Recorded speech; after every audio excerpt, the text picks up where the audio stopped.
भी क्लास में मुझे कोई पढ़ा रहा है तो मैं उसको इतना सिंसियरली पढ़ता था, इतना सिंसियरिटी के साथ मैं समझने की कोशिश करता था कि आधा काम तो मैं वहीं कर लेता था अपना, कि चलिए अगर मैंने क्लास में अच्छे से किसी कॉन्सेप्ट को समझ लिया तो मेरे को बस एक रीडिंग करने की आवश्यकता है, अगर मैंने वो कर ली तो उसके बाद मुझे उतनी दिक्कत होगी नहीं। तो सिलेबस को कुछ इस तरह से मैनेज करते थे। लोज यही थे कि मुझे बहुत जल्दी शायद बहुत ज्यादा बड़ा होना पड़ा। जब मैं से 15 साल का था तब मैं बहुत कुछ कर रहा था अपने परिवार के लिए, क्योंकि वो जरूरी था। उस समय हम आर्थिक मतलब economically we were not doing very well. मेरे दोस्त नहीं बने, मैं स्पोर्ट्स में अच्छा नहीं था, मैं कुछ भी एक्स्ट्रा करिकुलर दोस्तों के साथ घूमना फिरना, यहाँ जाना वहाँ जाना कुछ भी नहीं कर सकता था, बिकॉज मुझे रिस्पॉन्सिबिलिटीज बहुत ज्यादा थी अपनी खुद के कन्वीनियंस के हिसाब से। को पता नहीं होगा, ट्राइबल भाग में कुछ जगह चींटी की चटनी खाते हैं, रेड आंट्स की चटनी, और उसका लॉजिक बड़ा अच्छा है। उसका लॉजिक कितना अच्छा है, क्योंकि आप पूछ रहे कि हिस्ट्री कैसे काम आती है, इसलिए अच्छा है कि नॉर्मली आप खाना क्यों खाते हैं, मतलब what is one of the most important source of nutrition, protein. तो red ants is the raw source of protein. अच्छा, red ants is the raw source of protein, तो वो डायरेक्ट प्रोटीन वो खा रहे, तो हमसे बेटर है। तो उसको वो लोग वो करके हार्वेस्ट पीस के इमली के साथ मिला के खा जाते हैं। तो हमारे एस्पिरेंट इसी वजह से बेचारे उनको कभी अटेम्प्ट ज्यादा लग जाते हैं, कभी वो मिसगाइड हो जाते हैं, कभी वो डीमोटिवेट हो जाते हैं, because nobody is telling them exactly what to do and how to do. Hello everyone, welcome to Tathastu ICS Afsar Shahi. Over here, today we are having really very amazing personality with us. IAS Shubham Gupta sir, welcome sir. Thank you. Sir, currently he is serving as CEO Zila Parishad in Dhule over there in Maharashtra. Today we are going to talk about his journey, that from where to where, and like how he had actually fought against all the odds, and today he has actually become an IAS officer. So that is what we are going to talk about, and obviously आपके जो queries हैं वो भी हम यहाँ पर जरूर जानेंगे. Hello sir, welcome to Tathastu. Thank you so much, ma'am. Sir, how does it actually feels like being a IAS officer? I think being an IAS officer, it really makes a difference. Your life completely turns around when you clear the exam and when you're just waiting for the result, and when the result comes, for the initial few days or few months, you feel the change within you. People around you start behaving differently. But I think once you actually start working in the job, you realize that the responsibilities are much more than the things that you worried about or that mattered to you when you were just preparing for the exam, and when the results came and you were talking to the people and all that. So the euphoria about being an IAS officer, that quickly subsides, and you start worrying about things because you are on the task every single minute of your life once you clear this exam. So the life is very different, but then I always say that it is more responsibility than authority and power that we all think about. And I think the responsibility is a lot when it comes to the number of people that you're talking about and the kind of work that we're talking about. Exactly, sir, exactly. So it's like कि जैसे कि पहले बोलते हैं preparation इतनी tough है, लोग उस चीज को लेकर के इतना रोते हैं.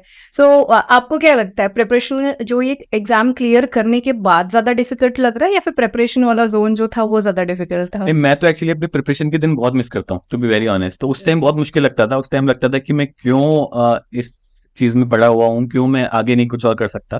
तो वो बहुत टफ लगता था, बहुत ऐसा लगता था कि नहीं कुछ और करते हैं.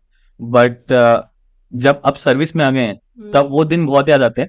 बट ये नहीं कहेंगे कि सर्विस मुश्किल है. सर्विस मुश्किल नहीं है, सर्विस चैलेंजिंग है. दोनों अपने अपने जगह पे अलग तरीके से देखने वाली बातें हैं.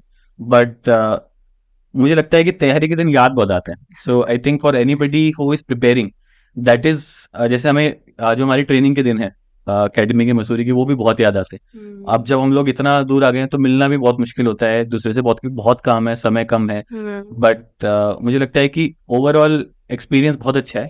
The challenges are there, but उतना ही सेटिस्फेक्शन भी है. जी जी जी जी, वो तो है ही है, क्योंकि प्रिपरेशन के टाइम में ऐसा लगता है कि सबसे ज़्यादा डिफिकल्ट काम यही है. उसके बाद फिर जब वो क्लियर कर लेते तो लगता है कि अच्छा वो जोन से तो अभी थोड़ी देर के लिए यू मस्ट बी फीलिंग कि in the 9th cloud 11th cloud everything every cloud. So sir, मैंने आपकी स्टोरीज देखी बहुत सारी चीज़ें, and obviously I saw your story over there in your book also, UPSC files. तो आप sir, how did you fought against all those odds? क्योंकि काफी टाइम ऐसा होता है ना, बच्चे थोड़ा सा भी कुछ हो जाता है तो दे फील सो डिप्रेस्ड एकदम। तो उतना सारा मोटिवेशन डिसिप्लिन आप कैसे लेकर के आए कि अब कहाँ से एकदम फिर IAS officer, and that to AIR 6, कैसे? मुझे लगता है मैम, मतलब जैसे मैंने अपनी किताब यूपीएससी फाइल्स में भी इसके बारे में बहुत डिटेल में तो नहीं कहूंगा, लेकिन थोड़ा सा एक ग्लिम्स देने की कोशिश की है, क्योंकि मुझे लगता है कि यूपीएससी की जर्नी जो है किसी भी एस्पिरेंट की, वो भी उसी प्रकार की रहती है कि उसको बहुत सारे ऑड्स आते हैं, बहुत सारे लो पॉइंट्स आते हैं, जो एक सीमित तरीके से देखेंगे तो तैयारी के फॉर्मेट में भी आते हैं कि आज मैंने टेस्ट दिया, मेरे मार्क्स बहुत कम आए, तो क्या मैं इस तैयारी के लिए, इस नौकरी के लिए, इस जॉब के लिए सुटेबल हूँ, क्या मैं इस एग्जाम क्लियर कर पाऊंगा या पाऊंगी। तो वो जो थॉट्स हैं वो भी उसी प्रकार के लोज एंड हाइज हैं जैसे आपके लाइफ में आते हैं, बिकॉज यूपीएससी को सिर्फ एग्जाम की तरह नहीं देख सकते आप। यूपीएससी अपने आप में एक जीवन का बहुत बड़ा हिस्सा है, जिसको अगर एक इंडिपेंडेंटली देखा जाए तो वो जीवन ही है। जी। तो मुझे लगता है कि उसके लिए वो इंडिपेंडेंट जो लोज हाइज हैं तैयारी के, वो बहुत ही महत्वपूर्ण है किसी के भी जीवन में। तो उसी धरती पर जब मैं अपने जीवन के बारे में देखता हूँ, तो मैं शायद 14 साल का था जब मैं पिताजी के साथ काम करता था, और एक शॉप थी हमारी जो दानू रोड में थी। महाराष्ट्र के एक बहुत छोटा सा गांव था, उस टाइम पे टाउन ही था। तो वहां पे हमारी एक शू शॉप थी, वो मैं संभालता था। मैंने 8th स्टैंडर्ड से काम करना शुरू कर दिया था, और पढ़ाई और काम दोनों साथ चलते थे, तो मैनेज करना पड़ता था। तो उस टाइम पे ऐसा हो गया था कि मेरी स्कूल भी 80 किलोमीटर दूर थी जहाँ हम रहते थे वहां से, बिकॉज सीबीएसई स्कूल उतना ही दूर थी। तो हम लोग सुबह 5 बजे उठते थे, 5:50 के भी मुझे याद है, ट्रेन होती थी लोकल, वो लेके हम लोग स्कूल में जाते थे, फिर वापस आते थे। तो दूसरे लोग छोटे थे तो फिर आप ट्रेन लेके खुद जाते थे? अकेले, मैं और मेरी बहन, हम दोनों। मेरी बहन भी मुझसे 2 ही साल बड़ी है, तो हम दोनों अकेले ही जाते थे उस टाइम पे। जब मैं 8th में था, वो 10th में थी। तो हम दोनों ट्रेन लेके जाते थे, और फिर 1:30 बजे के आसपास ट्रेन से वापस आते थे। और फिर कुछ ऐसा स्केड्यूल बना कि वापस आने के बाद घर जाओ, खाना खाओ, और फिर इमीडिएटली दुकान पे आ जाओ। और फिर पूरा टाइम 3 बजे से लेकर लगभग 10 बजे तक, जब तक पिताजी नहीं आ जाते हैं, उनके साथ बैठ के वो हिसाब किताब करके, और फिर हम जाके घर पे जाके खाना खाते थे और सोते थे। तो ये मेरा स्केड्यूल होता था उस टाइम पे जब फिर मैं आप पढ़ते कैसे थे? क्योंकि बोर्ड के एग्जाम्स भी होंगे जब आप 10th में एंड 12th में, तो how did you manage that? पढ़ाई के लिए आई हैड 2 मंत्रास। एक मेरा ऐसा था कि मुझे मालूम है कि जब मैं घर पे जाऊंगा तो मुझे समय नहीं मिलेगा, कम मिलेगा, या फिर इसका इस तरह से कह सकते हैं। तो एक ये हुआ कि जब भी क्लास में मुझे कोई पढ़ा रहा है, तो मैं उसको इतना सिंसियरली पढ़ता था, इतना सिंसियरिटी के साथ मैं समझने की कोशिश करता था कि आधा काम तो मैं वहीं कर लेता था अपना, कि चलिए अगर मैंने क्लास में अच्छे से किसी कॉन्सेप्ट को समझ लिया, तो मेरे को बस एक रीडिंग करने की आवश्यकता है। अगर मैंने वो कर ली तो उसके बाद मुझे उतनी दिक्कत होगी नहीं। तो सिलेबस को कुछ इस तरह से मैनेज करते थे। और कुछ जो दुकान संभालने के समय, जब बीच में कोई कस्टमर नहीं है या फिर दुकान से रिलेटेड कोई इमीडिएट काम नहीं है, तो फिर उस समय में किताबें मैं लेके जाता था दुकान पे, और वहीं पे पढ़ता था। मेरी एक शायद फोटो भी है इसके अंदर किताब में, यूपीएससी फाइल्स में, जिसमें मैं एक न्यूज़पेपर पढ़ रहा हूँ दुकान में बैठ के, तो शायद वो एक ही फोटो मुझे मिली। तो वैसा कुछ रहा। उसमें लोज यही थे कि मुझे बहुत जल्दी शायद बहुत ज्यादा बड़ा होना पड़ा। जब मैं से 15 साल का था, तब मैं बहुत कुछ कर रहा था अपने परिवार के लिए, क्योंकि वो जरूरी था। उस समय हम आर्थिक, मतलब economically we were not doing very well, तो I had no option but to help my father, and I wanted to.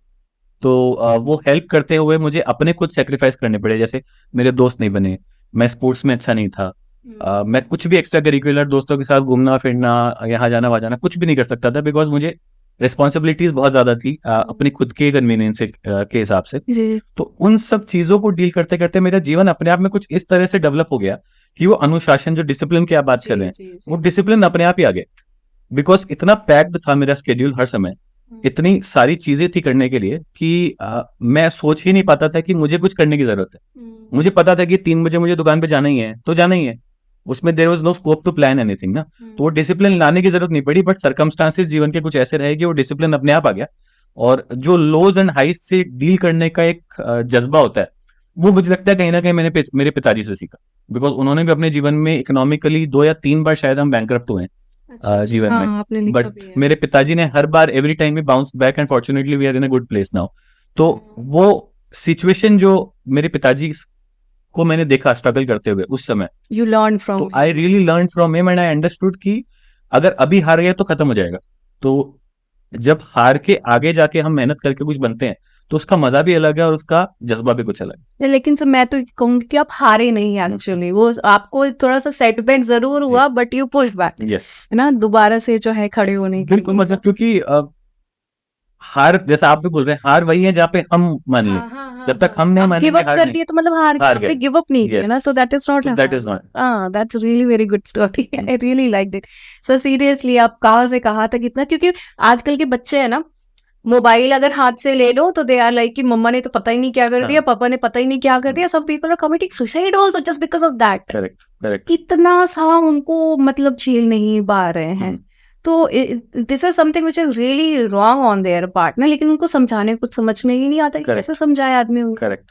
है ना? बट मुझे लगता है उसके लिए आप अगर ओवरऑल देखेंगे तो मैं ये नहीं कहूंगा कि उनकी पेरेंटिंग अलग तरीके से होनी चाहिए, बट मुझे लगता है कि कहीं ना कहीं एक्चुअली आज का जमाना इस तरह से हो गया है कि जो हमारे माता पिता हैं, मतलब fortunately my parents give me a lot of freedom, ना किसी प्रकार का प्रेशर किया और ना ही किसी प्रकार का प्रोटेक्ट किया। अच्छा। मतलब अगर उदाहरण के तौर पे अब ऐसा कुछ है नहीं, बट मान लीजिए आपके टीचर ने आपको स्कूल में अगर डांट दिया, तो कुछ आजकल इस तरह का माहौल है कि फिर वो पेरेंट्स जाके टीचर से झगड़ा करते हैं, उनकी कंप्लेंट करते हैं।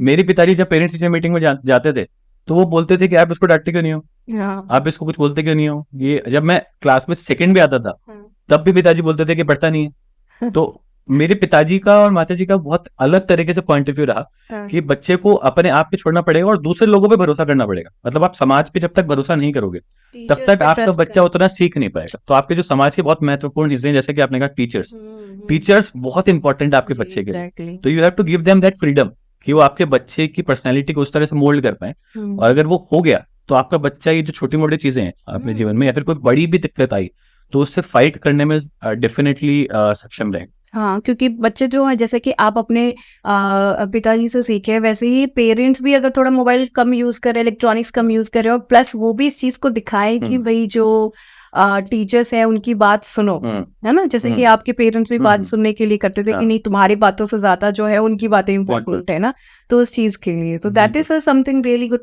और अभी लेकिन एक्चुअली ऐसा नहीं, अभी नहीं होता सर, अभी क्वेश्चनिंग ज्यादा हो जाता है, अभी तो डॉक्टर्स को भी पीट करके आ जाते हैं अभी। तो आजकल थोड़ा सा समाज में बदलाव उस तरह से हो रहा है, but I think we need to understand, do a little bit of introspection in that. Yes, that's there.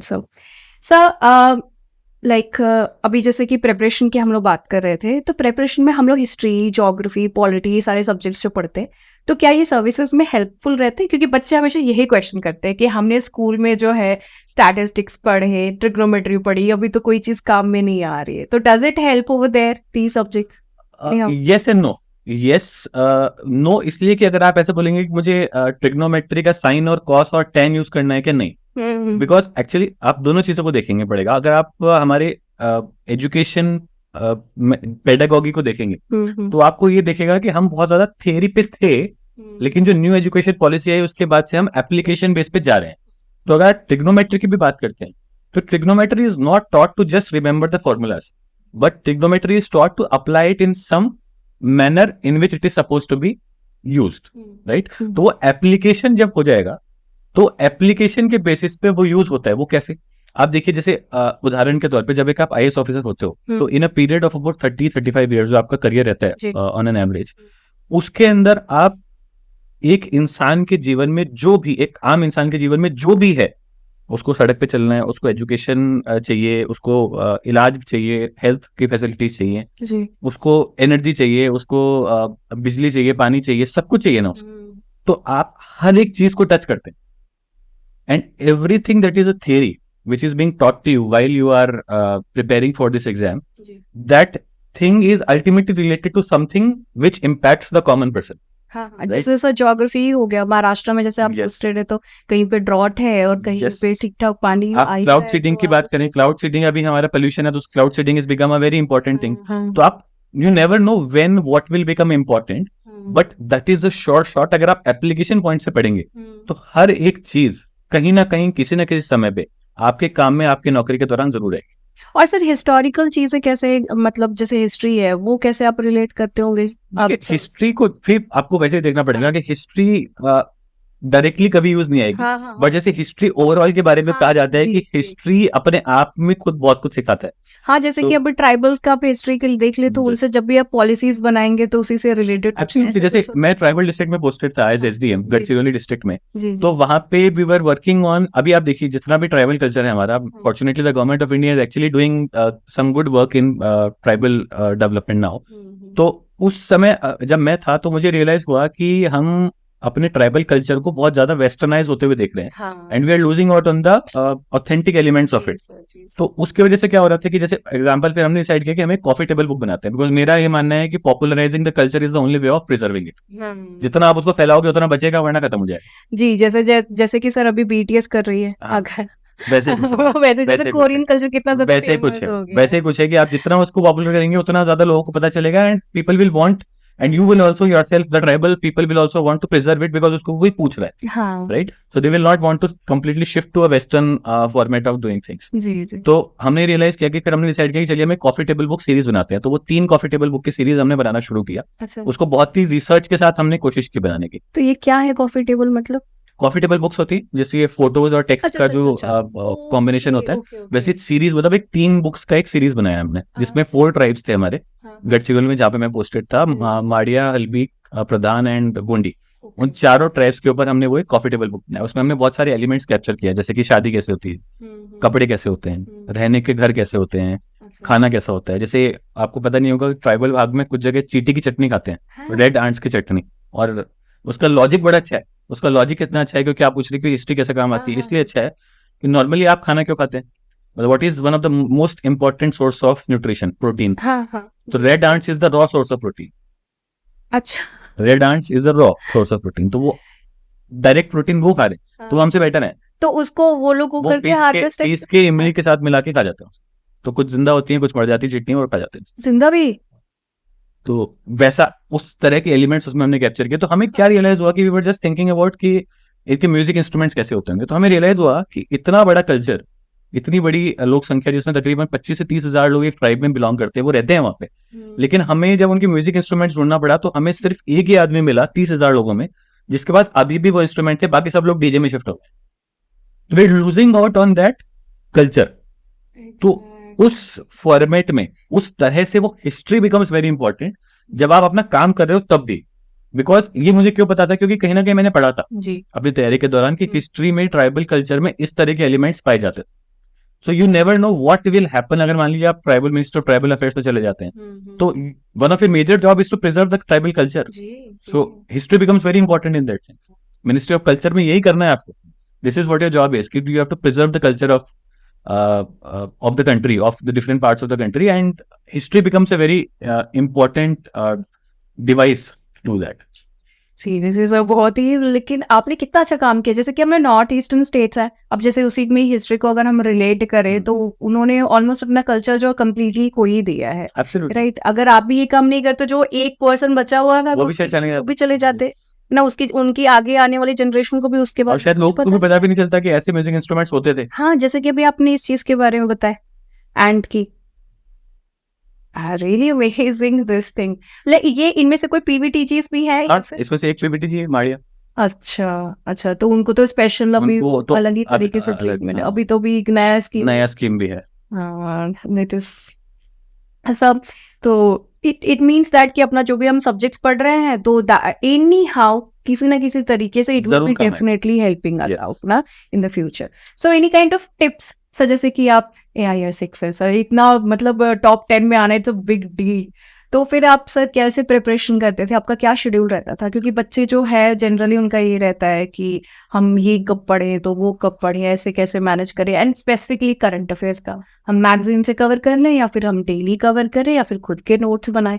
तो आपका क्या है? देखिए, इसके बारे में मैंने काफी डिटेल में अपनी किताब में यूपीएससी फाइल्स में लिखा है, और हर एलिमेंट के बारे में एक चैप्टर लिखा है। जैसे आप जो मुझे सवाल पूछ रहे हैं ना, हाँ, ये पिछले 5 साल से मेरा जो एक्सपीरियंस रहा है, बच्चों के साथ मैं हमेशा इंटरेक्ट करता रहता हूँ, एस्पिरेंट्स के साथ। जी जी तो ये जो आपने पूछा कि आंसर राइटिंग कैसे करनी है, सिलेबस मैनेज कैसे करना है, करंट अफेयर्स के नोट्स कैसे बनाने हैं, ये सारे जो टॉपिक्स हैं ये अकीलीज हील है, इसको मैं कहता हूँ यूपीएससी की। ये सवाल के बिना अगर कोई सेशन कंप्लीट हो जाए तो बहुत बड़ी बात है। ये सवाल तो आएगा ही आएगा, है ना। तो ये सवाल के बारे में मैंने बहुत ही डिटेल में अपने खुद के नोट्स के साथ मैंने मतलब ये भी बताया है उसके अंदर कि अगर आपको करंट अफेयर्स के नोट्स बनाने हैं तो कौन से लिस्ट हो सकती है, उसको किस तरह से कैटेगराइज किया जा सकता है। एक सैंपल मैंने उसमें दिया था कि रिसेंट एक आर्टिकल निकाल के एडिटोरियल का कि अगर मैं होता आज एस्पिरेंट तो मैं उस आर्टिकल का रिसर्च कैसे करता और किस तरह से मैं उसके नोट्स बनाता और किन पॉइंट्स पे बनाता। तो वो भी एक सॉर्ट ऑफ प्रोटोटाइप करके मैंने इस किताब के अंदर देने की कोशिश की है। तो लॉजिक इज वेरी सिंपल कि मुझे आज भी लगता है मैं कि हमारे जो एस्पिरेंट्स हैं वो बिकॉज ये जमाना इतना ज्यादा टेक सेवी हो गया है, इतनी इंफॉर्मेशन ओवरलोड है कि बच्चे हमारे जो एस्पिरेंट्स हैं they always find it tough to identify what really works. Which one is the right? Which one is right? Because everybody is telling them what they think is right, but nobody is telling them to find themselves what will work for them. ये कोई नहीं बोला, सब बोल रहे मेरी सुन लो, मैंने किया तुम ऐसे करो सही हो जाएगा। बट कोई ये नहीं बोल रहा कि आपको, मैंने तो किया उन्होंने भी किया, बट हो सकता है कोई तीसरा तरीका आपके लिए काम करे, बट हमने अपना तरीका कैसे ढूंढा मैं ये बताता हूँ। तो कहीं ना कहीं मैंने ये बताने की कोशिश की है कि मैंने अपना तरीका कैसे बनाया और वो तरीका आपके लिए काम करे ना करे मुझे नहीं मालूम, लेकिन आप भी अपना तरीका किस तरह से ढूंढ सकते हैं। शायद ये एक स्किल है जो और इन्फॉर्मेशन है जो मार्केट में कोई भी किसी को नहीं दे रहा। तो हमारे एस्पिरेंट इसी वजह से बेचारे उनको कभी अटेम्प्ट ज्यादा लग जाते हैं, कभी वो मिसगाइड हो जाते हैं, कभी वो डीमोटिवेट हो जाते हैं, because nobody is telling them exactly what to do and how to do, है ना। अभी प्रीलिम्स भी अप्रोच कर रहा है तो सबसे ज्यादा अभी यही टेंशन बहुत इंपॉर्टेंट करंट अफेयर्स कैसे बनेंगे। तो अब करंट अफेयर्स के लिए जैसे मैंने बताया कि कई बार मुझे ये भी बोलते हैं कि सर हम दिन में लिमिटेड टाइम होता है, अगर हम 2.5 घंटे न्यूज़पेपर पढ़ने में लगाएंगे तो आगे कैसे करेंगे। और मैं इनको हमेशा कहता हूँ कि आपका जो प्रीलिम्स का पेपर है वो 50% से ज्यादा करंट अफेयर से आता है, मतलब कहीं ना कहीं से। तो अगर आप 2.5 घंटे से कम लगा रहे हो तो आप गलत हो। आपको 2.5 घंटे लगाने हैं। जब तक मैं आज भी अगर मैं पूरा paper from front to end पढ़ता हूँ, हर एक शब्द उसका पेपर पढ़ता हूँ, तो मुझे कम से कम 1.5 घंटा आज भी लगता है। जब तो मैं तो रिसर्च भी नहीं कर रहा हूँ उसके बावजूद।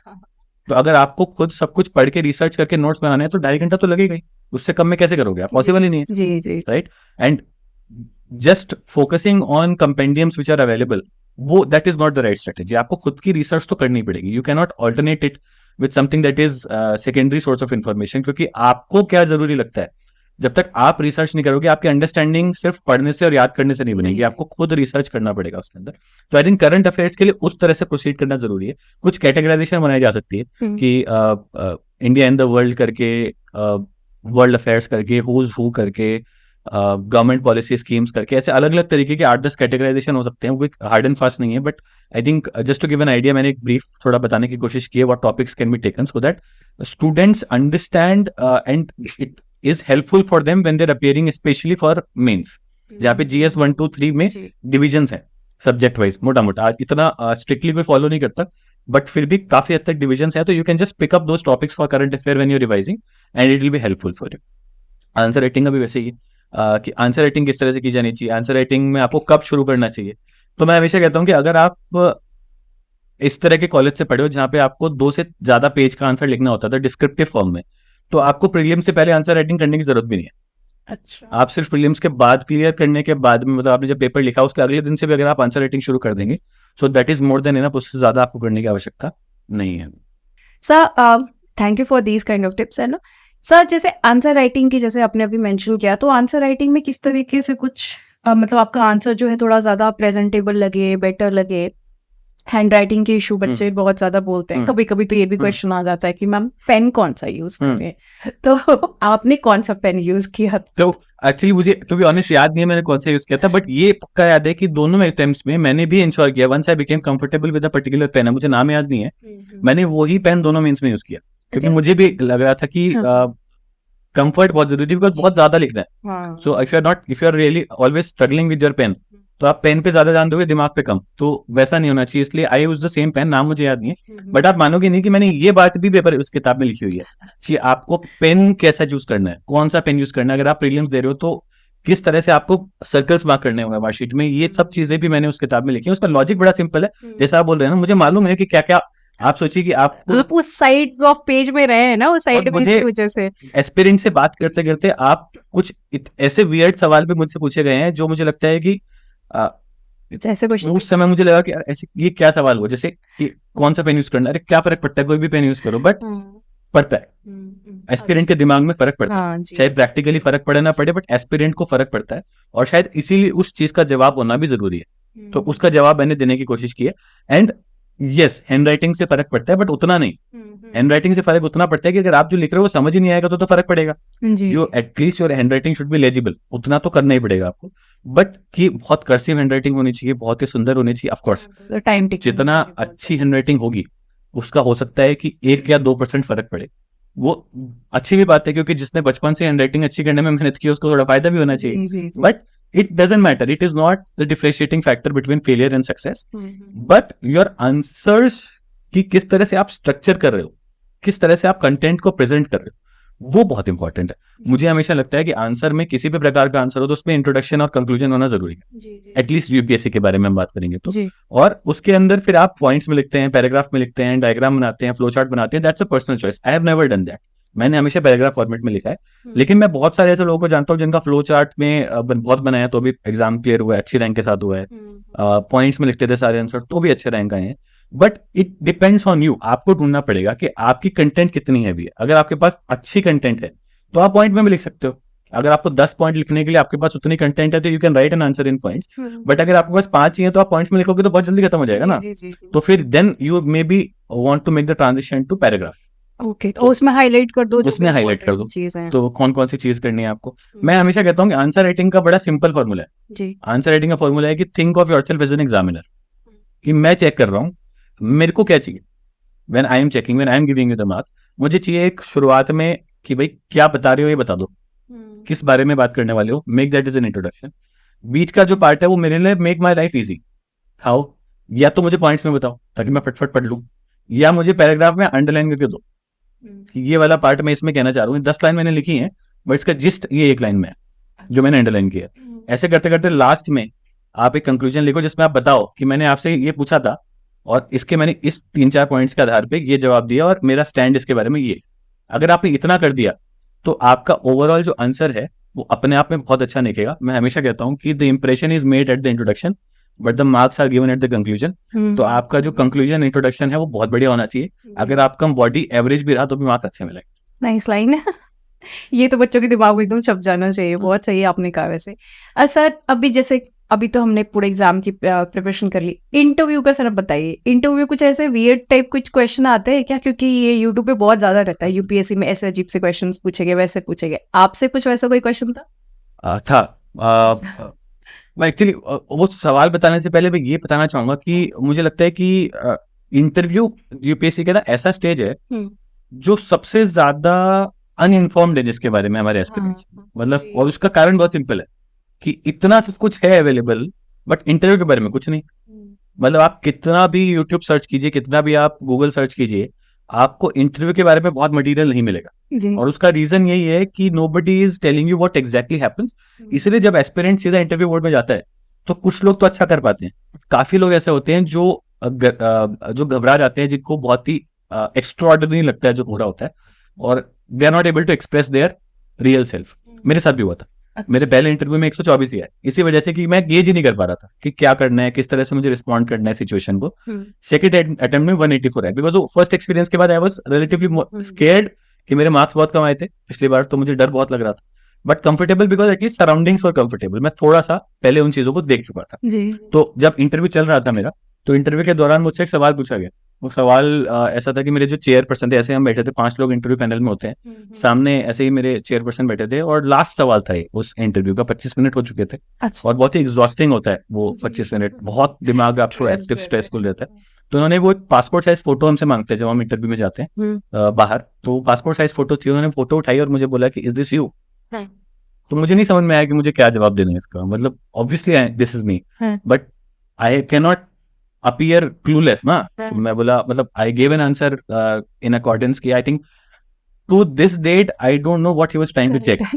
वो इससे क्या समझना चाह रहे थे, कि क्या मेरी कौन सी पर्सनालिटी ट्रेट वो गेज करना चाह रहे थे, आई हैव नो आइडिया।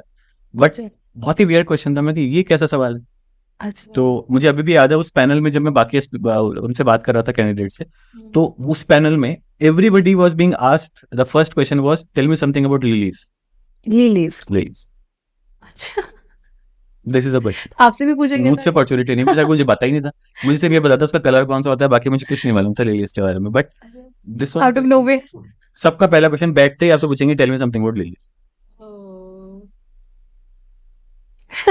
तो ऐसा इंटरव्यू में बहुत ही इंटरेस्टिंग एक्सपीरियंस होता है। जी, बट जी। बिकॉज इंटरव्यू में ऐसे सवाल पूछे जाते हैं, इसलिए बहुत इंपॉर्टेंट है कि आप इंटरव्यू को बहुत डिटेल में समझे, कि एटलीस्ट यू नो व्हाट, आपको प्रिपेयर तो रहोगे ना माइंडसेट से। जैसे मैं प्रिपेयर था कि वो कुछ भी पूछते हैं मुझे मालूम है, so I don't get perturbed by कि ये लिलीज के बारे में क्यों पूछ लिया। ज्यादा से ज्यादा होगा तो मैं बोल दूंगा ठीक है भाई, आई don't no, well I know this much, I don't know the rest of it, I will go back and read more on it. But जी, जी, जी। इसके लिए एक स्किल बहुत इंपॉर्टेंट है कि हाउ यू से नो, कि आपको अगर जैसे मेरे केस में जो मैं सेकंड इंटरव्यू बता रहा हूँ उसमें 25 मिनट का इंटरव्यू था, 50 क्वेश्चन लगभग मुझसे पूछे गए।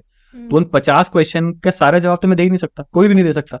तकरीबन 15 से 20 सवाल ऐसे होते थे जिसमें मुझे ना बोलना है।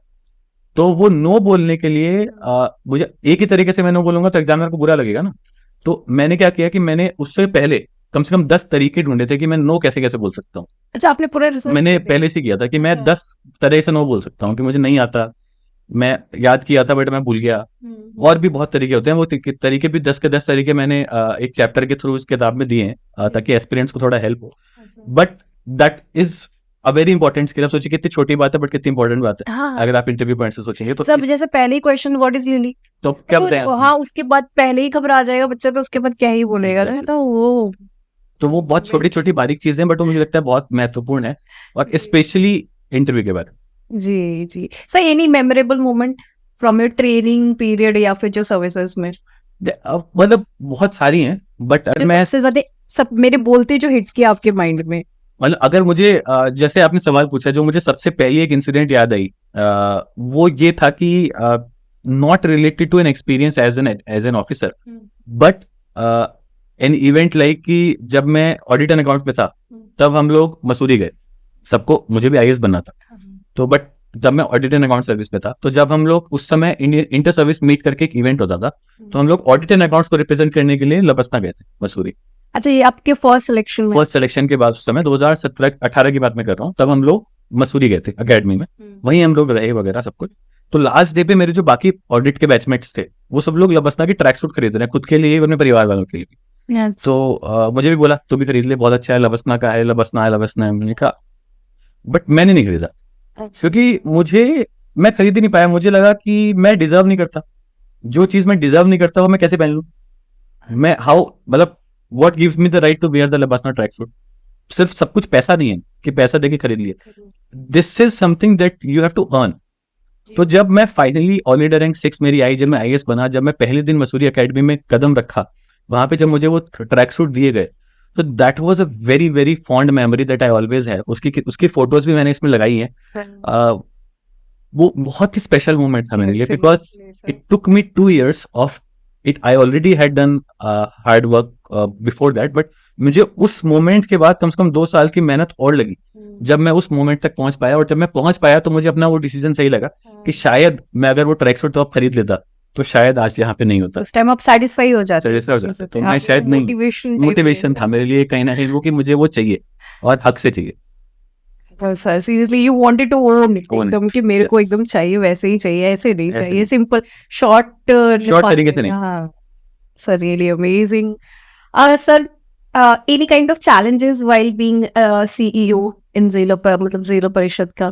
बहुत मतलब एक्चुअली महाराष्ट्र में सीईओ का जो जॉब है जिला परिषद का, वो बहुत ही इंटरेस्टिंग है, बहुत ही वेरिड है। मुझे लगता है बाकी एडमिनिस्ट्रेटिव चैलेंजेस तो होते हैं, बट सबसे अमेजिंग चैलेंज और स्किल भी कहूंगा, because I think with every challenge there is a skill that gets developed in the service. तो सबसे बड़ा चैलेंज है पॉलिटिकल जो रिप्रेजेंटेटिव्स होते हैं, इलेक्टेड रिप्रेजेंटेटिव्स, उनके साथ किस तरह से आपको बैलेंस आउट करना है। एंड जिला परिषद में because it's a local body, so there are lot of elected members वहां पे। जैसे मेरे यहाँ पे अभी 54 मेंबर्स हैं, तो I have to deal with those 54 members. तो उनके साथ किस तरह से मुझे डील करना है, सो दैट बिकॉज अगर वो अटक गए तो कुछ भी काम आगे नहीं जा पाएगा। तो लेकिन वो जो बोले वो सब कुछ मैं भी नहीं कर पाऊंगा। तो how do I strike that balance in each every day, मतलब that's a daily job, every day I have to do something. No बोलने का नो तरीका। बोलने का तरीका वो यहाँ पे भी काम आया था। हाँ, कहीं ना कहीं तो एग्जैक्टली और वहां पे वो रिप्रेजेंटेटिव्स जो है वो कुछ मतलब एकदम डायरेक्टली ही लोगों से भी अटैच बिल्कुल, रहते हैं ना, तो बिल्कुल। वो भी तो उनको भी आपको रहता कहीं होगा ना कि कहीं समझना पड़ेगा कि क्या जरूरी है क्या नहीं है, किस तरह से आगे जाना है किस तरह से नहीं जाना है, एंड लाइक यू सेड ना कैसे बोलना है, हाँ एग्जैक्टली तो जिंदगी में ना बोलना भी बहुत ज्यादा बहुत जरूरी जरूरी है। है। So it was really very nice experience Thank you. talking to you. So this was Shubham Gupta sir. Really very amazing story of him. So see you in the next video guys. Take care, bye bye and have a great time. Jai Hind. Thank you so much.